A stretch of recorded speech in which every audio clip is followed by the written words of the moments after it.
पूछता है भारत आज ऐश्वर्या का एजेंडा नहीं, बल्कि सीधा जा रहे हैं, सीधा जा रहे हैं हमारे रिपोर्टर्स के पास। शर्मा ऑन एयर कर दीजिए सारे रिपोर्टर्स को इस समय, जो बिल्कुल ग्राउंड जीरो पे हमारे साथ है मल्टीपल रिपोर्टर्स। मेरे साथ प्रियंका है, मेरे साथ अनामिका है, मेरे साथ सुजाता है। मैं सबसे पहले अनामिका के पास जा रहा हूं। अनामिका, पिछले 48 घंटे से लगातार रिपब्लिक मीडिया नेटवर्क पे आप लाइव हैं, रिपब्लिक भारत और रिपब्लिक मीडिया नेटवर्क पे। प्रियंका मेरे साथ हैं, मेरे और साथी सारों जुड़े हुए हैं। मैं सबसे पहले अनामिका के पास आ रहा हूं और उसके बाद आप सबके पास प्रियंका एक एक करके आ रहा हूं। Anamika Singh, over to you. कहां हैं आप और अब हालत क्या है? Full frame Anamika Singh, full frame. जी अनामिका, ओवर टू यू। मेरी मौजूदगी ऐश्वर्या द्वारिका में है। द्वारिका जो उन इलाकों में शामिल है जिसको लेके पहले ही आईएमडी की ओर से आकलन किया गया था कि नुकसान यहां पर होगा, लेकिन जिस तरीके से यहां पर बहुत तेज हवाएं चल रही हैं, मौसम लगातार खराब है, उसको देखते हुए अब बर्बादी के निशान भी दिखाई दे रहे हैं। मेरे ठीक पीछे देखिए तस्वीरें आपकी, ये पेड़ गिर गया है, ये पेड़ गिर गया है अभी से, जबकि ये कहा जा रहा है कि अभी हवाओं की रफ्तार और बढ़ेगी। जो हवाएं अभी चल रही है उसके बाद ये तबाही का मंजर है, जहां पर बीच चौराहे पर ये पूरा का पूरा पेड़ गिर गया है। इसके पीछे जो और एक और पेड़ है वो भी गिर गया है। इसके अलावा जहां तक आपकी निगाह जाएगी इस सड़क पे आपको तमाम पेड़ दिखाई देंगे जो लगातार गिरते चले जा रहे हैं। और ये आकलन भी था एमडी की ओर से कि जो हवाओं की रफ्तार होगी वो बहुत काफी होगी कच्ची इमारतों, जर्जर इमारतों को उखाड़ने के लिए, पेड़ों को उखाड़ने के लिए। और ठीक सामने देखिए आप, इतना पुराना मजबूत पेड़ उखड़ चुका है यहाँ पे जड़ से। और यही आज मैं सिर्फ दर्शकों को बताना चाहता हूँ, मल्टी गरिमा एक बार फिर ये आज पूछता है भारत का ये एक स्पेशल एडिशन है जिसमें मैं को एंकर कर रहा हूं अनामिका सिंह के साथ, विवेक के साथ, सुजाता के साथ और प्रियंका के साथ। अनामिका सिंह से मैं सीधा जा रहा हूं मेरी को एंकर प्रियंका के पास। प्रियंका, रिपब्लिक वर्ल्ड और रिपब्लिक भारत पे पिछले 48 घंटे से लगातार आप लाइव रिपोर्टिंग कर रहे हैं। कहां हैं इस समय आप? और प्लीज अगर आप बता सके what's the ground reality. Priyanka Sharma, over to you.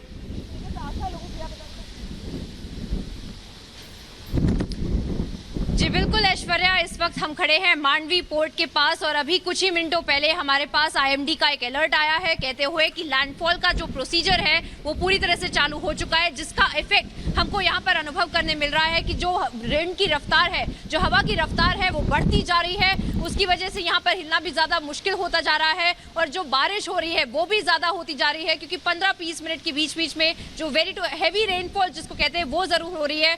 और उसकी वजह से जो हाई टाइड्स हैं वो भी हमें देखने को मिल रहे हैं। तो जो हवा की रफ्तार है वो तो बढ़ती जरूर दिखती आ रही है। और हमें जैसा कि बताया जा रहा था आईएमडी की तरफ से कि ये जो लैंडफॉल का प्रोसीजर है, जो लैंडफॉल का पॉइंट होगा वो जखौ पोर्ट के पास में होगा, जो आखिरी पोर्ट है भारत का, वहीं पे यहाँ पे ये लैंडफॉल होगा। और उसके जो इफेक्ट्स है वो उसके आसपास के सारे जो सिटीज हैं, सारे जो शहर हैं वहां देखने को मिलेंगे। ऐसा ही एक शहर है मांडवी, जहां से हम आपको ये तस्वीरें दिखा रहे हैं। हम आपको दिखा पा रहे हैं कि किस तरह से जो हवा की रफ्तार की वजह से जो इफेक्ट्स हमको देखने को मिल रहे हैं, अनुभव करने को मिल रहे हैं, उससे पता चलता है कि कितना तेज ये साइक्लोनिक स्टॉर्म आ रहा था और कितनी जरूरी थी ये सारी जो तैयारी की गई थी गवर्नमेंट की तरफ से, इवैक्यूएशन प्रोसीजर की बात करें या प्रिकॉशन की बात करें, तो ये सारी चीज ध्यान में रखने के लिए ये बहुत महत्वपूर्ण है प्रियंका जो आपने कहा, प्रिकॉशन और जितने भी सारी वो चीजें, वो सारा प्रोसेस जो फॉलो किया गया जिसकी वजह से हजारों लोगों की जान बचाई गई है। फॉर माय टू को एंकर्स, टू विवेक, मेरे तीसरे को एंकर आज पूछता है भारत में। विवेक, आप कहां हैं? सुजाता, उसके बाद आपके पहले मैं सुजाता के पास जा रहा हूं। Sujata, over to you, to my co anchor. Sujata, आपकी क्या लोकेशन है और क्या रियलिटी, ग्राउंड रियलिटी? सुजाता, इलाके में हूँ, ये इस वक्त मेरे पीछे आप देख सकते हैं बीच है, बड़ी तादाद में लोग यहाँ पर आते हैं, आइसोलेटेड है क्योंकि यहाँ आने की किसी को भी इजाजत नहीं है। जी बिल्कुल, आप सेफ रहे। हम यहाँ पर काम करने के लिए यहाँ पर हैं ताकि लोगों को जो ग्राउंड रिपोर्ट है वो बता सके और सावधान कर सके कि आप इस तरह का कोई एडवेंचर ना करें, इस तरह से आप बाहर न निकले। आपको जो सलाह दी जा रही है आप वो सावधान है, क्योंकि बस अब कुछ ही देर की बात है जब जो तकरार है वो टकरा जाएगा और उसके बाद अभी से ही मुझे लगता है अभी जिस वक्त जहाँ मैं खड़ी हूँ यहाँ कम से कम जो हवाओं की रफ्तार है वो 125 किलोमीटर की रफ्तार है। सुजाता, मैं सिर्फ ये कहना चाहता हूँ सबसे पहले आप थोड़ी एक सेफ लोकेशन पे पहुंच जाएं। अगर वहां 100 किलोमीटर से ऊपर की रफ्तार है तो थोड़ा सा आप वहां से हिल जाएं, आप थोड़ा सेफ लोकेशन पे आ जाएं। सुजाता मेरी को एंकर, और मैं वहां से सीधा अपने चौथे को एंकर विवेक के पास जा रहा हूं। प्रियंका, और अनामिका आ रहा हूं वापस आपके पास। विवेक, ओवर टू यू। जी विवेक, आपकी लोकेशन।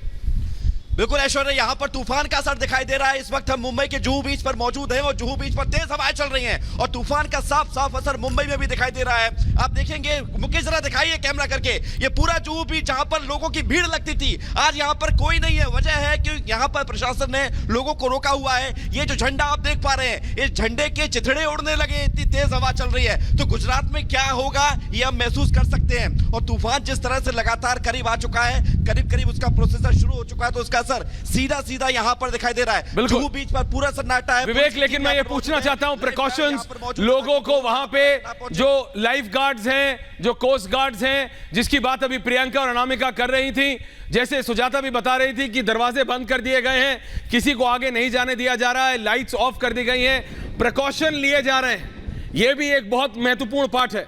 आज इस पूछता है भारत के 4 को एंकर्स हैं दर्शकों मेरे साथ, 4 मेरे अलावा हम 5 एंकर्स एक साथ आपके लिए स्पेशल पूछता है भारत अगले 40 मिनट तक लेके आएंगे। अनामिका, प्रियंका, सुजाता और विवेक। विवेक, आपके पास आ रहा हूं। आप कह रहे थे जुहू बीच पे सारे प्रिकॉशंस हैं। जी विवेक, बताइए। बिल्कुल बिल्कुल ऐश्वर्या, यहाँ पर जुहू बीच पर आप देखेंगे तो पुलिस की टीम जो यहाँ पर मौजूद थी, गाड़ी वहां पर खड़ी हुई है। जो लोग हैं उनको रस्सी बांधकर वहीं पर रोका गया है, कोई यहाँ पर आने ना पाए। इसलिए सबसे ज्यादा जरूरी है कि यहाँ पर प्रिकॉशन किए गए। और ये देखिए, ये जो लाइफ गार्ड आपको नजर आ रहे हैं, ये लाइफ गार्ड यहाँ पर तैनात किए गए हैं ताकि इस तरह की स्थिति ना बनने पाए। यहाँ पर हादसा हुआ था 2 दिन पहले, 4 लोगों की मौत भी हुई थी इसी जुहू बीच पर डूबने के चलते। लिहाजा वो हादसा दोबारा ना होने पाए, ये लाइफ गार्ड तैनात किए गए। एब्सोल्युटली विवेक। विवेक से मैं सीधा जा रहा हूं वापस यहाँ पर तैनात किए गए हमारी दूसरी को-एंकर अनामिका सिंह के पास। Anamika, over to you. Anamika, वहां पे प्रिकॉशन किस तरह से लिए गए? मुझे बताया जा रहा है बिजली बंद रखी गई है, होटल्स को बोला गया है जनसेट पे आप काम करिए, नॉर्मल लोगों से बोला गया है कि 20-20, 25-25 किलोमीटर का एरिया आप द्वारका में खाली कर दीजिए। अगर आप और डिटेल दे सके। Anamika, over to you. बिल्कुल, मेरी मौजूदगी ऐश्वर्या द्वारिका में है और द्वारिका पर्यटन स्थल भी है, टूरिस्ट प्लेस भी है। यानी कि यहाँ पर भारी संख्या में हर साल लोग आते हैं। द्वारकाधीश मंदिर पूरी तरीके से बंद कर दिया गया है। आसपास के जो होटल्स हैं, जो रिहायशी इलाके, उनको खाली करवा दिया गया है। कुछ होटल्स के स्टाफ जरूर उसके अंदर रह रहे हैं अभी, जो खुद को बचाने की कोशिश कर रहे हैं, लेकिन बचाने के लिए बहुत कुछ बचा नहीं है। क्योंकि देखिए जो हालात दिखाई दे रहे हैं पेड़ों के यहाँ पर, ये वो मजबूत पेड़ है जो जड़ के साथ उखड़ गए यहाँ पर। IMD का आकलन पहले भी यही था कि जो हवाओं की रफ्तार होगी वो काफी होगी इनको नुकसान पहुंचाने के लिए। एक तरफ ये तस्वीर, तो दूसरी तस्वीर आसमान की है, जहां पर आसमान में अभी भी आपको काले काले बादल दिखाई दे रहे होंगे। लगातार 3 दिनों से यहाँ पर बारिश हो रही है, जोरों की बारिश हो रही है। एक बार फिर से बारिश। अनामिका, ये भी बताया गया है कि सारा का सारा कंस्ट्रक्शन वर्क रोक दिया गया था, जितनी क्रेन, जितना भी कंस्ट्रक्शन वर्क था वो सारा रोक दिया गया था। अनामिका, बिल्कुल, यहाँ पर देखिए 1 हफ्ते पहले से IMD ने जैसे आकलन किया था, इसके बाद से खुद यहाँ के जो गृह मंत्री हर्ष सांघवी, उन्होंने लगातार यहाँ पर जाके मछुआरों से बात की थी, बिजली कनेक्शंस को लेकर बात किए थे। इस पूरे इलाके में बिजली आपूर्ति ठप कर दी गई है कल तक के लिए, और ये कहा गया कि अगले आदेश तक बिजली आपूर्ति नहीं की जाएगी।